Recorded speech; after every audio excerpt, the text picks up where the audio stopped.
Hi అండి, welcome back to Lasa Collections. This is కవిత.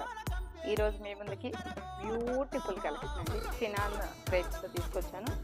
ఎక్సలెంట్గా ఉంది శారీ అయితే మటుకి. మీకు చూస్తుంటే లుక్ మీకే అర్థమైపోవాలి ఎంత గ్రాండ్ అపీరెన్స్ ఉందో. చాలా చాలా బాగుంది. నేను బ్లౌజ్ కూడా మీకు సెట్ చేసి పెట్టాను, లుక్ ఎలా ఉంటుందని చూడటానికి.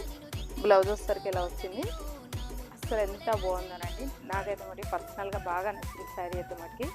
Falling material, that grand look ఉందండి. మీకు పళ్ళు కూడా చూడండి ఎంత గ్రాండ్గా ఇచ్చారు. పళ్ళు కూడా మంచి గ్రాండ్గా ఇచ్చారు. దీంట్లో కలర్స్ ఉన్నాయి. చెక్స్లో వచ్చింది. చెక్స్లో రావడం వల్ల మళ్ళీ జరీ వర్క్ రావడం వల్ల ఇంకా ఎలివేట్ అయిందండి శారీ. దీనిలో కలర్స్ ఏమన్నా ఒక్కసారి చూపిస్తాను, వచ్చేసింది. కలర్స్ చూడండి మేడం. ఇదిగోండి, ఇప్పుడు నా శారీ ఇది కొంచెం దగ్గరగా అనిపిస్తుంది, బట్ దగ్గర కాదు. ఇది దగ్గర పెట్టి చూపిస్తున్నా చూడండి. చూసారా, వేరియేషన్ ఉంది, బట్ దగ్గర ఒకలాగా అనిపిస్తుంది.